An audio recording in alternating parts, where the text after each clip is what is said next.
How to make viral TikTok couple Polaroid photos with AI. Hello everyone, welcome to this channel. I'm here to help you out today. So without any delay, let's get started. Now first of all, you can launch any of the AI tools. Here I'm going for Google Gemini. And as you launch the Google Gemini, make sure that you're logged into your account over here on Google Gemini, and then simply tap on the Ask Gemini option and enter the post over here. So this is the prompt that I have selected.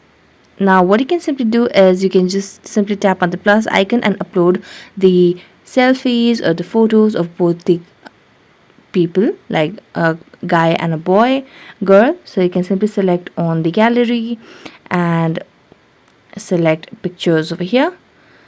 So let me just select pictures of both guy and a girl and then tap on add. And as you do that, you can simply tap on send. And now, depending on the internet connection you have, it will just create the Polaroid-style photo of the couple over here. So here with the given prompt, it will start creating the picture. So you just have to wait for a while until it loads. So make sure you have stable Wi-Fi connection on your device, and after waiting for a while, it will just give us a picture like this. So that's it. Thank you so much for watching this video. See you next time.